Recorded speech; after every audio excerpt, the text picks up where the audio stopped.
Our scripture reading this morning comes from the Gospel of Matthew, chapter 16, verse 24, through chapter 17, verse 9. And for those of you interested in following along with your Bibles in your pews, you can find that on page 851. This is the story of the Transfiguration. It's the story we tell every year right before Lent. And it might be one of the more maddening stories in the Bible. So here we go. Then Jesus told his disciples, "If any man would come after me, let him deny himself and take up his cross and follow me. For whoever would save their life will lose it, and whoever loses their life for my sake will find it. For what will it profit a man if he gains the whole world and forfeits his life? Or what shall a man give in return for his life? For the Son of Man is to come with his angels in the glory of his Father, and then he will repay everyone for what they have done. Truly, I say to you, there are some standing here who will not taste death before they see the Son of Man coming in his kingdom." And after 6 days, Jesus took with him Peter and James and John, his brother, and led them up a high mountain apart. And he was transfigured before them, and his face shone like the sun, and his garments became white as light. And behold, there appeared to them Moses and Elijah, talking with him. And Peter said to Jesus, "Lord, it is well that we are here. If you wish, I will make 3 booths here, one for you, and one for Moses, and one for Elijah." He was still speaking when, lo, a bright cloud overshadowed them, and a voice from the cloud said, "This is my beloved Son, with whom I am well pleased. Listen to him." When the disciples heard this, they fell on their faces and were filled with awe. But Jesus came and touched them, saying, "Rise and have no fear." And when they lifted up their eyes, they saw no one but Jesus only. And as they were coming down the mountain, Jesus commanded them, "Tell no one the vision until the Son of Man is raised from the dead." The word of God for the people of God. Thanks be to God.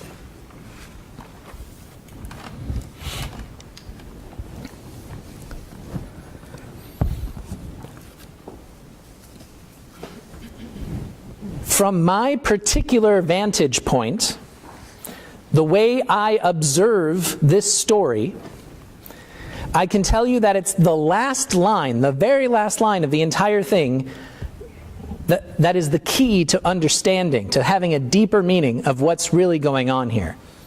This is just from what I see, from how I think. I can only offer you my observation. The last line says, as they were coming down the mountain, Jesus ordered them, "Tell no one about the vision until after the Son of Man has been raised from the dead." These 3 disciples just witnessed something spectacular and wondrous and confusing and strange. And now Jesus has told them that he is going to be killed and raised from the dead. An even more impossible thing to believe. And Jesus is saying, don't tell anyone about this until after we have witnessed this other incredible, unbelievable thing. What I hear Jesus saying in that instruction is, don't tell people this story. Show them. Don't tell people about what you believe. Show them. When something incredible and fantastic happens that all of you observe together, then share this story, because it will provide meaning to what you all observed. Don't tell, show. I mean, can you imagine Peter trying to tell this story before it was time, before there was a deeper meaning to it? It's already strange just reading the story and listening to it here. It doesn't make a lot of sense. But can you imagine if somebody you knew really well just showed up tomorrow and said, "Guys, I need to tell you about this camping trip I just went on with Jesus. We went up the mountain. He started shining like a star. There was a cloud and it spoke saying, listen to this guy. There were 2 other men who just showed up out of nowhere and they all talked. For some reason, I offered to build them all houses. And then when we were afraid, so we closed our eyes, and when we opened them, everything was normal. All the other 11 disciples would probably just be backing slowly away from Peter. They would have to draw the short straw to see who gets stuck sitting next to him at the Last Supper. You just know he's going to tell that camping story again. It doesn't make any sense without some deeper meaning. If it's just the observations of this one person, or even him, John, and James, it sounds nonsensical. And the truth is, we do this all the time. God built us to be observational creatures. God gave us all these amazing senses to see, to hear, to smell, to taste. We can make amazing observations about the universe in which we live. We can monitor the activity taking place in a single cell, and we can peer into the distant inky black depths of the universe. In a bed of flowers, we can quickly notice even tiny differences that separate one flower from another. No 2 are exactly alike. And we can also compile disparate amounts of data from all different places in the world to talk about trends that we see happening in nature, in society. All these different pieces of information that get combined together to show what they actually all have in common. We have access to a World Wide Web that catalogs infinite aspects of human life. And each and every one of us can be inspired to reveal the mysterious nature of the human soul to anyone with ears to hear. We have these amazing senses. God has built all these powers of observation right into our nature. But we're not well trained in the art of showing others what our observations mean. When we give an observation that has no deeper meaning attached to it, we're actually learning more about the person observing than the subject that was observed. It reminds me of an old story. So there were 3 blind men walking through a jungle, helping one another navigate the path as best they could, when suddenly an elephant in the middle of the path stopped them from going any further. They're blind, they can't see, so they start observing by sense of touch, and they try to figure out what is in their way so that they might get around it. Well, the first guy puts his hands up against the side of the elephant, and he says, "Guys, I think we've run into a wall." The second guy wraps his arms around the leg of the elephant and says, "I believe we have run into a tree." And the third guy has the elephant trunk draped across his shoulders and says, "What are you talking about? It's obviously a giant snake." They could only see, only observe, only touch from their particular vantage point, and they missed the deeper meaning, the underlying reality of what was actually going on. And the truth is, we do this all the time. All the time. Soup's On is probably my favorite day of the month in this church. We gather once a month for delicious soup and pie. Oh, it's amazing. It's just the best soup. And it's always the most delicious pie you've ever had. Now, you can trust my observation about that, but that doesn't tell you anything. It's a much different experience to say, come to Soup's On, have this soup for yourself. Taste this pie. No amount of describing is ever going to be the same as you actually touching and tasting, right? What tastes good to me does not necessarily taste the best to you. We do this all the time. We use our powers of observation to give very surface level reports about what we have observed. And when we do that, we're not always able to communicate when something has a deeper meaning for us. Have you ever woken from a dream And there was something powerful about this dream. It either scared you or moved you or made you smile. And you go up to the first person that you see to say, "You'll never believe the dream I had last night. It was incredible." And as you start talking about it, you see that person's eyes slowly roll into the back of their head. How long are they going to tell me about this dream? And that's not a good feeling. You're telling someone about something that moved you, and all they're hearing is gobbledygook. Okay, the cloud spoke and Jesus shined. Okay, well. And when that's the reaction we get for sharing something that means a lot to us, it's easy to shut down. It's easy to not try to talk about the meaning next time. Or have you ever had this? Have you ever gone with a group to a concert or a play or a movie? And on your way out of the theater, as you're all going back towards the parking lot, you're talking about your feelings and opinions about the movie, and you realize that something moved you and meant something to you that everybody else in the group somehow missed. So one friend is talking about how loud the sound system was, too loud. Another friend is talking about how cold the theater was. Another person is talking about how they disagree with this edit that was happened. And the whole time you're just sitting there saying, I was moved to tears by this experience. No one else seems to have been moved in that way.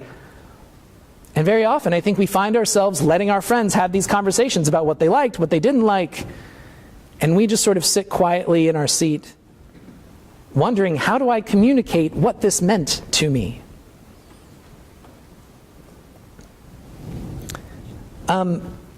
I know parents and grandparents and elders of all kinds, actually, who think that children don't like talking to them. And the reason why they think that is because they will ask a child, "How was your day?" And the kid will almost always answer back, "Fine." "What did you do today?" What did they do? Nothing. These short responses make us think that the kids don't like talking to us. But if we stop and think about what this actually means, kids are processing things the same way we are, but it's a billion of experiences every single day. You want to know how today was for me? That's going to take a minute to think about. It was fine. Just let me sit. They're not going to give you an actual response until they've been able to make meaning out of what the day has been. What'd you do today? Where do I start? I mean, do I tell you about the half hour this morning that I just had an uncontrollable stomach ache and I couldn't get out of bed? Or am I going to tell you about the math test that I almost failed? Or am I going to tell you about the friends who I made today? Or am I going to tell you about the friends that I lost today? Too many things happened today. Nothing happened. But when they are allowed a chance to sit and reflect and think, eventually they will tell you what today meant to them, what it means that they did something. Children are geniuses at inherently knowing how to show adults what is important to them. They may not tell you a lot of stories, but they will show you what was important about that event or that day. Here's how it made me feel. And if us adults are willing to observe deeply, willing to listen and search for the meaning underneath what we're being told, we'll find that they are communicating with us all the time. But we're not well trained in listening for or articulating those deeper meanings. But that is what Lent is for. The season of Lent in the church is a time to renew our faith, and we do that through new practice and deeper understanding. It's a time to start looking at the world in brand new ways to help us come to new understandings of ourselves and the God who created us. Telling someone your opinion of what you've observed, that's the easiest thing to do. Showing people why it was meaningful for you, that takes work. That takes time. There's a woman named Sarah Miles. Sarah was 46 years old the first time she took communion. She wrote about that experience and the life she lived after it in her book, Take This Bread. And for Sarah Miles, that first communion service changed everything. She writes this in the beginning of her book: "Mine is a personal story of an unexpected and terribly inconvenient Christian conversion, told by a very unlikely convert, a blue state secular intellectual, a lesbian, a left-wing journalist with a habit of skepticism." Sarah Miles describes her early life throughout the book, and she talks about how she was always aware of her body. The world she was born into made her very aware of her female body. And when she realized that her female body was attracted to other bodies that were female, she realized that the world had already made up a lot of decisions and policies about the body she inhabited. So bodies were really important to Sarah Miles from a very early age.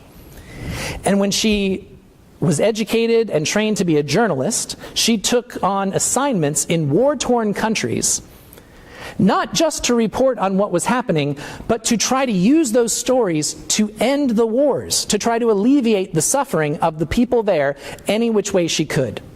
And throughout this book, she talks about how that sometimes meant feeding these people, finding ways of feeding folks who were caught in the middle of violent conflicts and couldn't feed themselves.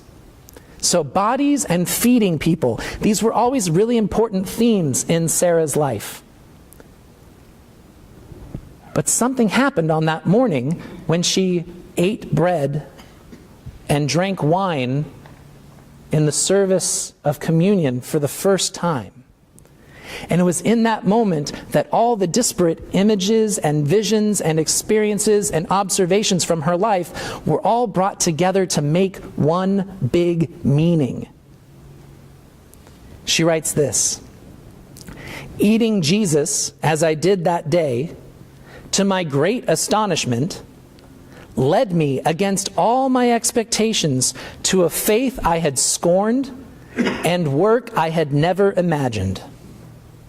The mysterious sacrament turned out to be not a symbolic wafer, but actual food, indeed, the bread of life. In that shocking moment of communion, filled with a deep desire to reach for and become part of a body, I realized that what I'd been doing with my life all along was what I was meant to do: feed people." Sarah Miles went on to open a food pantry, and then that became a series of food pantries that over the last decade have served countless people tons of food in her hometown of the San Francisco area. And her first food pantry she opened was in the very sanctuary where she had that first communion. That one instant in her life changed everything, but she didn't know how to tell people that story. She didn't know how to show people what that meant for her for a long time afterwards. The period between when she first took her communion and when she wrote that book is about 10 years. Observing it was one thing, making meaning of it a wholly other. We gather here each week to encounter the divine. Sometimes that is an encounter that happens within these four walls. But most often, God finds us in our ordinary lives doing very everyday things. God catches us off guard by turning our ordinary into something extraordinary. Our work together as church is to share our lives with one another so that we might come to a deeper understanding of what it is we are observing. When a single sunrise changes the course of our entire day, or a stray memory changes the trajectory of our entire week, when a bite of food is so amazing that you think you might lose your mind. How do we communicate these meaningful experiences with one another? And how does it help all of us reach a new understanding of this God who created us? In seminary, I was given a definition for the word theology. Theology is the work of faith-seeking understanding. That's it. When I say theology and we talk about Christology and ecclesiology and the end times and all these things, it sounds very academic, very removed, but the work of theology is really faith-seeking understanding. It turns out there isn't really such a thing for most of us as blind faith. Most of us believe what we believe for a reason. It makes sense to us. The time of Lent is a time to take those beliefs, those thoughts, those ideas, those observations, and go deeper with them so we can all get better at finding the meaning in our lives. That's theology. That's the work that we are called to do together. God has given us an abundance of gifts simply by designing us with the ability to see, to hear, to smell, to taste, to touch. And God invites us to use those very tools at our disposal to make new discoveries about the one divine Creator that brought everything into being. So today, friends, each and every one of us are invited to not just observe the life you are living. You are invited to ask, what is the meaning of this one precious, wild life of mine? And when we ask that question, the divine whispers to us, don't tell me what your life is about. Show me. Don't listen to others tell you about God and the Spirit and the life to come. Taste and see.